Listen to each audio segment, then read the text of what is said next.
अब नेक्स्ट है हमारा graphical user interface. Graphical user interface सबसे इम्पॉर्टेंट है उन सभी जितने भी टाइप के इंटरफेस है उसमें, और आपको एग्जाम में कई बार पूछा भी गया है, तो इसको आप अच्छे से पढ़ेंगे। A graphical user interface is the most common type of user interface is used today. It is very friendly way for people to interact. ये बहुत ज़्यादा फ्रेंडली वे होता है। जैसे आजकल हम क्या करते हैं, लॉगिन बटन पर प्रेस करते हैं या यूज़र नेम लिखने के लिए आपको ब्लॉक दिख जाता है, उसमें यूज़र नेम लिखते हैं, पासवर्ड के सामने पासवर्ड लिखते हैं, ये सब लिखते हैं। तो हमारे पास जो ग्राफिकल यूज़र इंटरफेस होता है वो सबसे अच्छा हो गया है। आजकल हर एज के व्यक्ति, चाहे वो ओल्ड हो चाहे लिटिल चाइल्ड हो, वो सब लोग क्या कर पाते हैं, मोबाइल को ऑपरेट कर पाते हैं। क्यों? क्योंकि मोबाइल हमारा क्या है आजकल, उसका GUI अच्छा है, उसका ग्राफिकल यूज़र इंटरफेस, मतलब उसको चलाने में हमें आसानी से समझ में आ जाता है कि ये सेरो का मतलब है मुझे आगे क्लिक करना है, यहाँ लिखा है क्लिक हियर तो मुझे यहाँ पे क्या करना है। तो जितना बेस्ट उसका व्यू है, जितना बेस्ट उसका लुक है, उसकी वजह से हम मोबाइल को अच्छे से चला पाते हैं। तो ग्राफिकल यूज़र इंटरफेस आजकल सबसे most common type of user interface है। It is very friendly way to people interact with the computer. It makes use of picture उसमें, क्योंकि आजकल क्या होता है, पहले सिर्फ लिखा ही लिखा होता था थ्योरी, तो समझना थोड़ा टफ हो जाता था। बट आजकल क्या है, उसके अंदर लिखी पिक्चर्स बनी होती है, ग्राफिक्स होते हैं, आइकन्स होते हैं, इसलिए ये सब हमें क्या करते हैं, आसानी से बता देते हैं कि हमें करना है क्या। क्योंकि हमें कोई पिक्चर दिखती है या आइकन दिखता है तो हमें आसानी से समझ आता है कि अब मुझे क्या करना है। और उसके बाद में नेक्स्ट है हमारा GUI को हम नॉर्मली और क्या कहते हैं, GUI को हम WIMP विम्प भी कहते हैं। इसको विम्प क्यों बोलते हैं? क्योंकि विंडोज़ जो बना है या उसमें जो आइकन्स होते हैं, जो मेन्यू होते हैं, जो पॉइंटर्स होते हैं, मतलब पॉइंटर्स जैसे एरो बने हैं, तो ये हमें हेल्प करते हैं कि हमें किस तरीके से वर्क करना है। ठीक है, जितने भी अभी ऑपरेटिंग सिस्टम मॉडर्न टाइप में आए, सारे ऑपरेटिंग सिस्टम का GUI बेस्ट है और वो यूज़र को आसानी से किसी भी वर्क को करने में हेल्प करते हैं। कई कुछ सारी इसके बाद प्रॉब्लम्स भी दिखी गई है, लेकिन फिर भी अभी स्टिल जो हमारा GUI होता है वो सबसे बेस्ट होता है। क्या क्या एडवांटेजेस है इसके? सेल्फ एक्सप्लेनेटरी, मतलब खुद ही बता देता है, एक्सप्लेन कर देता है कि आपको करना क्या। तो सेल्फ एक्सप्लेन कर रहा है कि इसके साथ हमें वर्क कैसे करना है। ईजी टू यूज़, आसानी से हम यूज़ कर पाते हैं। Third, memorising command list is not necessary. किसी भी कमांड लाइन को याद रखना ज़रूरी नहीं है। जैसे आज आपको कमांड लाइन याद करना पड़ेगी SQL में कि अगर आपको टेबल बनानी है तो क्या करना पड़ेगा, सेलेक्ट टेबल बनानी है तो क्रिएट टेबल, टेबल नेम, फिर टेबल नेम के बाद उसका साइज़, उसका फील्ड, उसका डेटा टाइप, ये सब देना पड़ेगा। तो हम ये सब याद करते हैं, मतलब मेमोराइज़ करना पड़ता है उसको, लेकिन इसमें कोई ऐसा मेमोराइज़ नहीं करना पड़ता। सिंपल क्लिक पे आपको पता चलता है कि मुझे आगे क्या करना है। तो memorising command list is not necessary. किसी भी चीज़ को याद करना ज़रूरी नहीं होता है। Allows for running multiple application program and task simultaneously. ये आपको अलाउ करता है कि बहुत सारे टास्क को आप एक ही टाइम में एक साथ कर सकते हैं। तो यहाँ पे फोर्थ पॉइंट हमने पढ़ा, अलाउ करता है for running multiple application program and task simultaneously. आप जो भी आजकल के कंप्यूटर यूज़ करते हो उसमें आप एक ही टाइम में यूट्यूब, वीडियो, मैसेज या व्हाट्सएप, जितनी भी चाहे एप्लीकेशन आप एक साथ ओपन कर लेते हो और उन्हें जब रिक्वायरमेंट होती है उसको यूज़ करते हो। अब इसमें कोई ऐसा रेस्ट्रिक्शन नहीं है। पहले क्या होता था, जैसे कीपैड मोबाइल की बात करें तो अगर आपने कॉलिंग की है तो कॉलिंग के बाद आपको उसको पूरा तरीके से बैक कर करके बाहर आना पड़ता था। फिर आप सेटिंग में जाएंगे, फिर या तो फिर ऐप के आइकन्स में जाएंगे, फिर वहाँ पर जाकर आप ओपन। लेकिन अब ऐसा बैक नहीं आना पड़ता है। जो भी एप्लीकेशन हमको नहीं जम रही, हम सेंटर बटन प्रेस करते हैं और फिर जो इस एप्लीकेशन को ओपन करना चाहते हैं उसे रैंडमली ओपन भी कर लेते हैं। तो ये हो गया allow for running multiple application और प्रोग्राम और task simultaneously. Solid support facility, यानी कि बहुत अच्छा सपोर्ट मिलता है हमको इसके अंदर। जो भी वर्क कर रहे होते हैं तो हमें इसके अंदर उसके साथ से उसकी गाइडलाइंस भी मिलती है। वो गाइडलाइंस हमें गाइड करती है कि हमें वर्क को करना कैसे है। ठीक है, गाइडलाइंस आपको बताएगी कि हमें इस वर्क के बाद ये करना है। अगर मुझे कुछ नहीं आ रहा है, मान लीजिए किसी भी एप्लीकेशन में या किसी भी सॉफ्टवेयर में काम करने में प्रॉब्लम आ रही है, तो उसकी गाइडलाइन उसके साथ लिखी होती है। जैसे नोटपैड चला रही हूँ, मुझे उसकी इन्फॉर्मेशन लेनी है कि इसमें सेव कैसे किया जाएगा या कोई भी इन्फॉर्मेशन लेनी है, तो उसमें एक हेल्प का मेन्यू दिया होता है, जैसे F1, वहाँ पे हेल्प मेन्यू है, आप हेल्प मेन्यू पे क्लिक करोगे तो आपको सपोर्ट मिल जाएगा। तो आजकल की GUI इतने बेस्ट होते हैं कि उसके साथ में उसका अटैचमेंट होता है, डॉक्यूमेंट अटैचमेंट होता है जो आपको इन्फॉर्म करता है कि आपको वर्क कैसे करना है। द नेक्स्ट है the similar format among different programs aids familiarities, यानी कि जब एक ही जैसी फॉर्मेट में, चाहे आप कोई सा भी प्रोग्राम या कोई सी भी एप्लीकेशन चलाओ, सभी एप्लीकेशन का एक जैसा फंक्शनलिटी होता है, उसको चलाना, ओपन करना, क्लोज करना, उसमें कॉपी करना, पेस्ट करना या शेयर करना। आप कोई सी आप जानते हो, आज आप कितनी भी, चाहे वो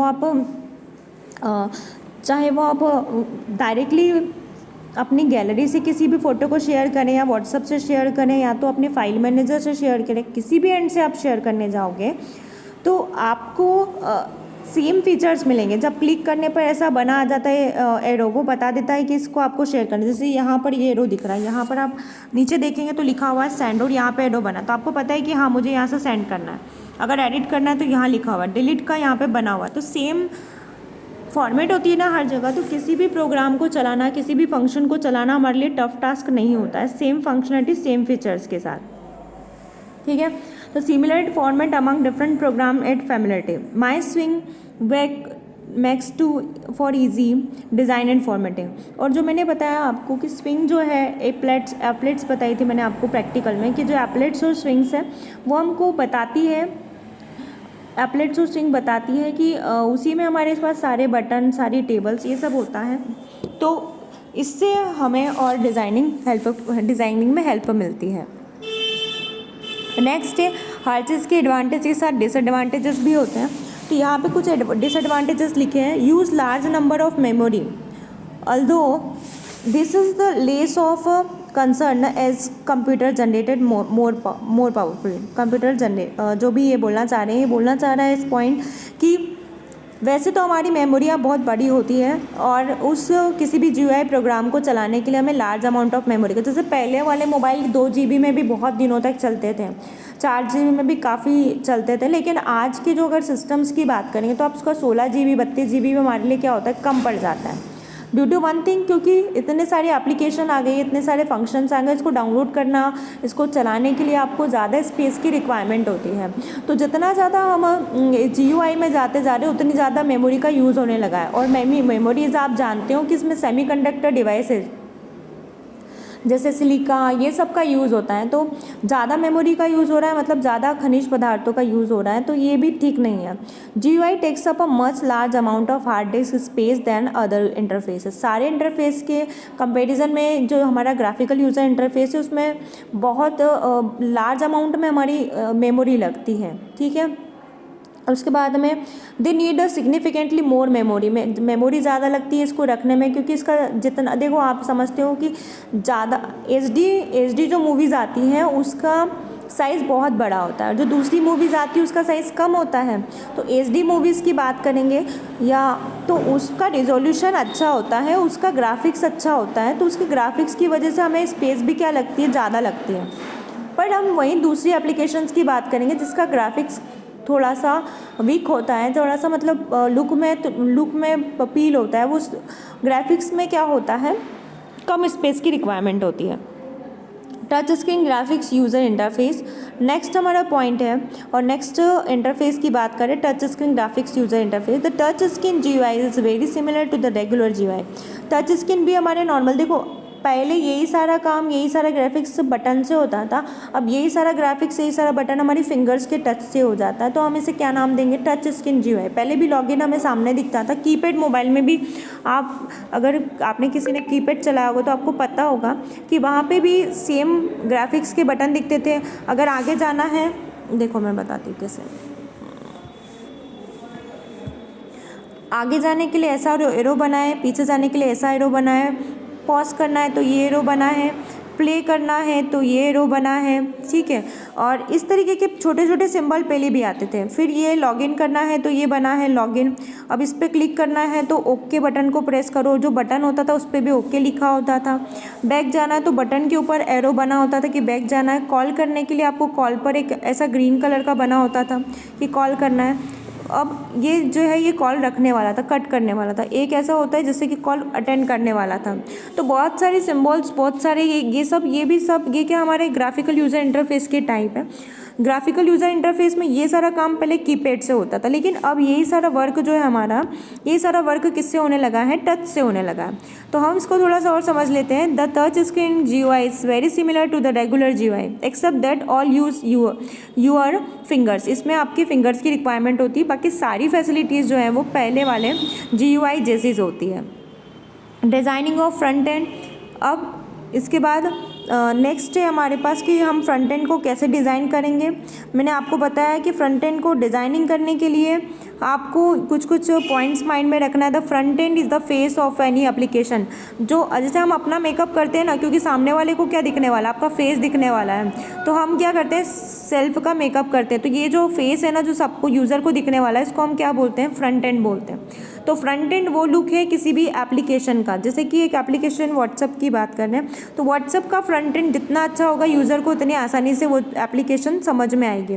तो फ्रंट एंड डिज़ाइनिंग बहुत इंपॉर्टेंट पार्ट है किसी भी एप्लीकेशन का। फ्रंट एंड का लुक ही मैटर करेगा कि आपकी एप्लीकेशन कितनी पॉपुलर होगी या आपकी एप्लीकेशन नहीं चलेगी। सो द फ्रंट एंड, इसमें क्या goodness of front end depend on it's design, और उसका कितना अच्छा फ्रंट एंड होगा वो उसकी डिज़ाइनिंग पे डिपेंड करेगा। प्लेसमेंट पे, अपीयरेंस ऑफ द कंटेंट, जैसा कंटेंट होगा उसके ऊपर डिपेंड करेगा। Desirable properties of good front end, एक अच्छे फ्रंट एंड बनाने के लिए हमें क्या क्या प्रॉपर्टी उसके अंदर ऐड करना चाहिए, ये हमारा नेक्स्ट पॉइंट है। तो अभी हमारा GUI यानी इंटरफेस के टाइप तो ख़त्म हो गए। अब इंटरफेस को डिज़ाइनिंग कैसे करेंगे उसको यहाँ से स्टार्ट किया गया है। इंटरफेस की डिज़ाइनिंग के लिए कुछ स्टेप्स यहाँ लिखी हुई है। उस स्टेप्स में हमारी फर्स्ट स्टेप है कंसिस्टेंसी एंड स्टैंडर्ड। आप जो भी फ्रंट एंड डिज़ाइन करोगे उसकी कंसिस्टेंसी आपको मैटर करती है। कंसिस्टेंसी उसकी लुक को बढ़ाती है, उसमें काम करने के तरीके को बेहतर बनाती है। और आप स्टैंडर्ड डिज़ाइन जो चल रही है उनको यूज़ करें। जैसे बटन की पहले वाली डिज़ाइनिंग की मैं बात करूँ तो एक स्क्वायर हुआ करता था, लेकिन अब किसी भी बटन की डिज़ाइनिंग थोड़ी सी ओवल शेप में हो जाती है। तो ये एक नया लुक हो गया। तो जो भी हमारे पास मॉडर्न लुक्स आते हैं, मॉडर्न डिज़ाइनिंग आती है, आप उसके साथ वर्क करें, that will be better for you. Use familiar and good looking design, ठीक है।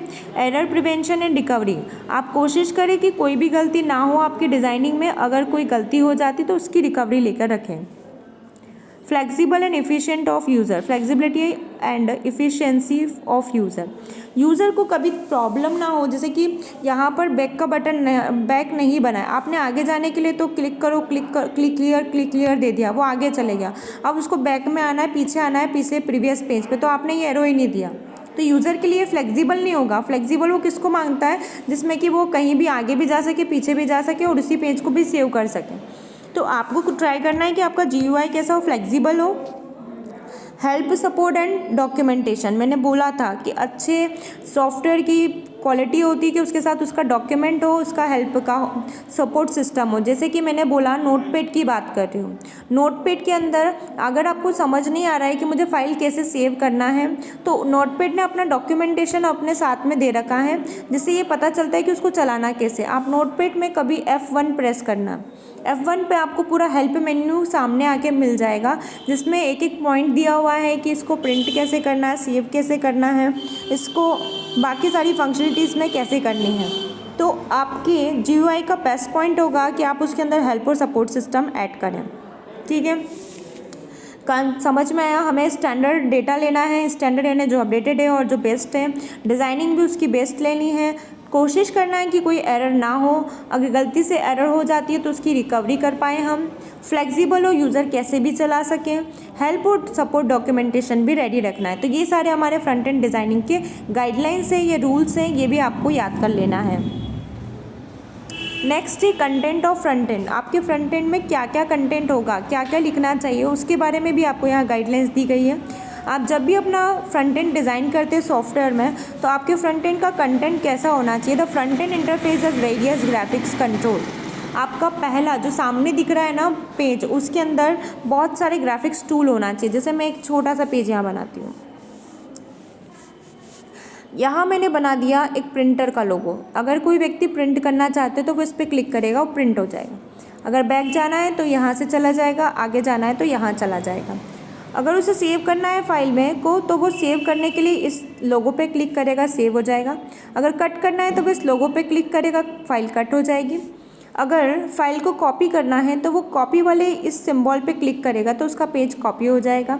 और पेस्ट करना है तो यहाँ पर मैंने एक और सिंबल बना दिया, पेस्ट करना है। तो यहाँ पे इसके बाद में कंटेंट भी लिखा होगा, नहीं तो बोलेंगे मैम ने पूरा सिंबल ही सिंबल बना दिया। तो कंटेंट भी लिखा होगा, पर कंटेंट के साथ हमें जो वर्क करना है वो हमारा फ्रंट एंड के अंदर ऐसे डिज़ाइनिंग के साथ हम कंटेंट रखते हैं। तो डिज़ाइनिंग विद कंटेंट रखनी है, सिर्फ कंटेंट ही कंटेंट लिखा हुआ है, पूरा ऊपर से नीचे तक लिखा ही हुआ है। अब यूज़र को कुछ करना है, उसको समझ ही नहीं आ रहा मैं क्या करूँ, तो सिंबल्स ही नहीं, कुछ इन्फॉर्मेशन ही नहीं है, तो आप क्या काम करेंगे कि कंटेंट तो दे ही रहे हैं, कंटेंट के साथ साथ कुछ सिंबल्स को भी आप अपने डॉक्यूमेंट में ऐड करें, जिससे कि वो उस पेज को फैमिलियर, ना तो पूरे सिंबल रखें, ना तो सिर्फ कंटेंट ही कंटेंट रखें। कंटेंट के साथ में कुछ पिक्चर्स को भी ऐड कर देते, फ़ोटोज़ को, तो वो यूज़र को काफ़ी इंटरेक्टिव लगता है। आप कुछ ही फ़ोटोज़ को, पिक्चर्स को, आने यूज़ होने वाले कलर्स को अपने पेज में रखें, तो ये आपकी GUI को बेस्ट बनाता है। ठीक है, नेक्स्ट अभी हमें पढ़ना है स्विंग। स्विंग क्या होता है उसके बारे में आपको यहाँ पर समझना है। स्विंग मैंने आपको बताया कि अभी ये तो समझ में आ गया कि मुझे अपने पेज के अंदर क्या करना है, उस पेज के अंदर कुछ सिंबल्स रखना है, कुछ ताकि वो यूज़र को बता पाऊँ कि वो क्या करेगा क्या नहीं करेगा। तो उस पेज में ये सिंबल्स को ऐड कैसे किया जाता है, जैसे कि यहाँ पर बात करेंगे, हमने जो लॉगिन पेज बनाया, इस लॉगिन पेज में आपको क्या क्या टूल्स लगे होंगे। इस लॉगिन पेज में हमें कुछ टूल्स लगते हैं, जैसे कि यहाँ पर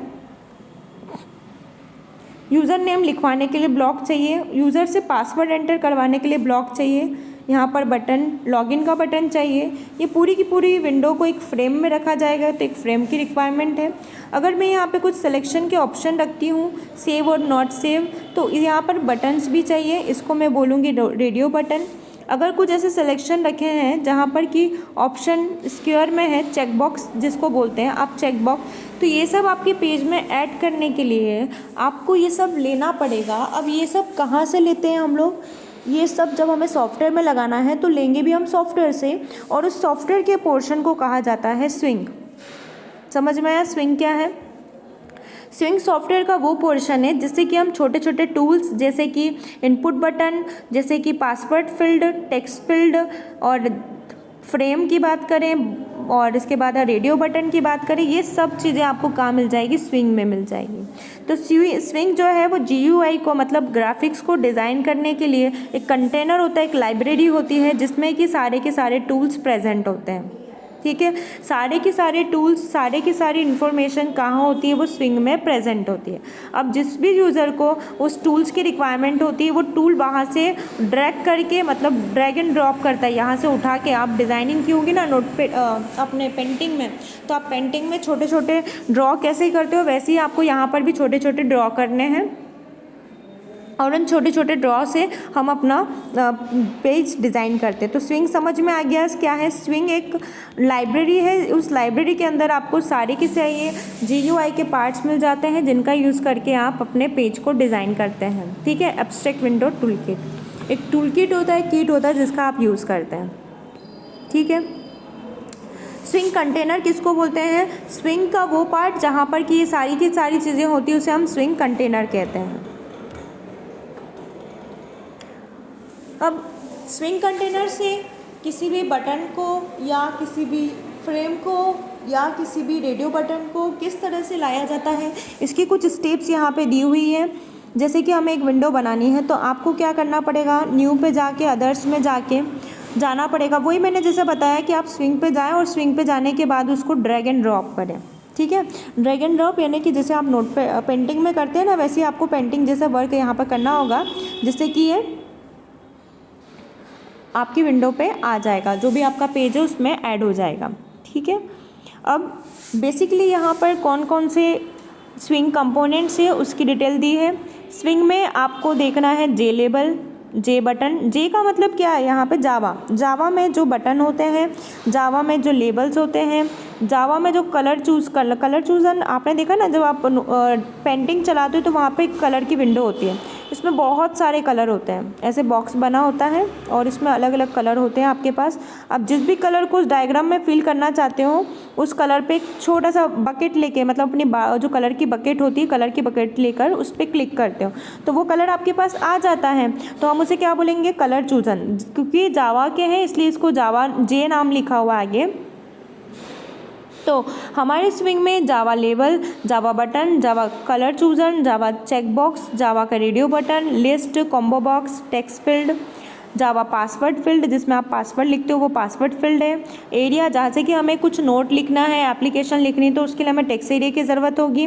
इमेज आइकन, इमेज जहाँ से ली जाती है। स्क्रॉल बार, जैसे कि आप ऊपर नीचे करते हैं, जैसे यहाँ बना तो हमें ऊपर नीचे करते हैं वो स्क्रॉल बार। जे के ऑप्शन पेन और जे के फाइल चूजन, हम जैसे कि सेव करते हैं या कोई फाइल को ओपन करते हैं तो उसके लिए हमें किसकी रिक्वायरमेंट होती है, फाइल चूजर की रिक्वायरमेंट होती है। तो ये सब हमारे क्या है, स्विंग के सारे के सारे हमारे स्विंग के कंपोनेंट्स हैं। इन स्विंग कंपोनेंट्स का यूज़ करके ही हम लोग किसी भी प्रोग्राम के अंदर, किसी भी पेज के अंदर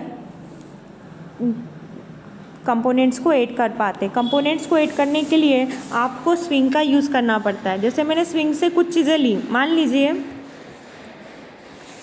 यहाँ पे मैंने एक बॉक्स बनाया, इसमें यूज़र नेम है लिखना है, तो ये बॉक्स मेरा क्या कहलाएगा, जे लेबल। ये है मेरा जे लेबल। अब ये जो नीचे मैंने लॉगिन का बटन बनाया था ये क्या कहलाएगा, जे बटन, जावा बटन। अभी मैंने यहाँ पर ऑप्शन रखा मेल और इसके नीचे रखा फीमेल। आप क्या करेंगे, अपने जेंडर के आगे यहाँ पर राइट क्लिक कर देंगे। तो अगर आप मेल होंगे तो मेल के आगे क्लिक करेंगे और आप फीमेल होंगे तो फीमेल के आगे। तो अभी हम क्या है, यहाँ पे फीमेल है तो यहाँ पे क्या करेंगे, हम फीमेल के आगे क्लिक कर देंगे। तो ये रहा हमारा चेक बॉक्स, है ना। अगर यहाँ पर मैं गोल गोल बटन बना देती जिसमें कि कोई एक ऑप्शन सेलेक्ट होता, मैंने मेल के आगे गोल बटन बना दिया और फीमेल के आगे एक गोल बटन बना दिया। तो जैसे आप फीमेल को सिलेक्ट करेंगे मेल डी सेलेक्ट हो जाएगा, अगर आप मेल को सिलेक्ट कर दोगे तो फीमेल क्या हो जाएगा, डी सेलेक्ट हो जाएगा। दोनों एक ही बार में ओके नहीं हो सकते, तो एक बटन को आप सेलेक्ट करोगे तो दूसरा क्या होगा, बाय डिफ़ॉल्ट डी सेलेक्ट हो जाएगा। ठीक है, इस प्रकार से ये हमारे रेडियो बटन कहलाते हैं। और अगर जब भी आप कभी एड्रेस फिल करते हो ना, तो एड्रेस में आपने देखा होगा कि यहाँ पर हमारा स्टेट लिखा ऑप्शन और स्टेट के आगे एक लिस्ट बनी होती है। आप इस एरो पे जैसे ही क्लिक करते हो तो उस एरो पे क्लिक करने के बाद आपको नीचे लिस्ट मिल जाती है, मध्य प्रदेश, यूपी, बिहार, जो भी हमारे पास ऑप्शन होते हैं। तो वहाँ पर स्टेट के सामने हमारा स्टेट आ जाता है, हम एमपी को सिलेक्ट करते हैं और यहाँ पर ऑटोमेटिकली क्या लिखा जाता है, एमपी। तो आपने देखा है कि एक लिस्ट आती है, एक लिस्ट आती है, उस लिस्ट के अंदर जैसे ही आप क्लिक करते हो तो आपको ड्रॉप डाउन, मतलब नीचे की ओर कुछ बहुत सारे ऑप्शन मिल जाते हैं। इस ऑप्शन में से आप एक सेलेक्ट करते हो। तो ये कैसे पॉसिबल होता है, ये क्या कहलाता है हमारा, ये हमारा कहलाता है जे ये जो हमारा जब लास्ट में बोला जे लिस्ट कहलाता है। ठीक है, तो जे लिस्ट, जे बटन, ये सब आप प्रैक्टिकल में भी और करेंगे। यहाँ तक हमारे स्विंग के कंपोनेंट्स कंप्लीट होते हैं। और भी आगे यहाँ पे आपको प्रैक्टिकली दिखाया गया है, जैसे कि ये एक यहाँ पर ओके का बटन बना है, इसके ऊपर लिखा जे बटन, फिर यहाँ पे एक बनाया जे चेक बॉक्स। यहाँ पर आप पीछे एक एक पॉइंट को प्रैक्टिकली आपको दिखाया गया विद फोटोज़, तो उससे आपको ज़्यादा समझ में आएगा कि हम बटन किसको बोलते हैं, लिस्ट किसको बोलते हैं, कॉम्बो लिस्ट किस। देखो ये मैंने आपको बताई थी कि आपके पेंटिंग के अंदर एक कलर का ऑप्शन आता है, उस कलर में से आप चूज़ करते हैं तो इसको हम क्या बोलते हैं, जे कलर चूज़र बोलते हैं, जे लिस्ट है। और यहाँ पर बहुत सारी चीज़ें आपको विद डायग्राम दी हुई है, उसका नाम ऊपर लिखा हुआ है, उससे आप इसको अच्छे से समझ जाएंगे। ठीक है, तो ये यहाँ पर तक हमारा इस चैप्टर का फ्रंट एंड कंप्लीट होता है। जितनी भी फ्रंट एंड की डिटेल्स थी वो फ्रंट एंड की डिटेल हमारी यहाँ पर कंप्लीट होती है। फ्रंट एंड में आपका GUI भी आ जाएगा और GUI के साथ साथ बेसिक जो भी चीज़ें, जो भी ऑप्शन थे वो मैंने आपको बता दिए। इंटरफेस पहले हमने पढ़ा, 4 टाइप के इंटरफेस पढ़े और जो हमारा बेस्ट इंटरफेस माना जाता है वो अभी क्या चल रहा है, हमारा GUI इंटरफेस। और GUI में भी हमारा जो बेस्ट इंटरफेस है वो है touch screen GUI interface, GUI touch screen. ठीक है, तो यहाँ पर हमारा फ्रंट एंड ख़त्म, अब हम बैक एंड पढ़ेंगे।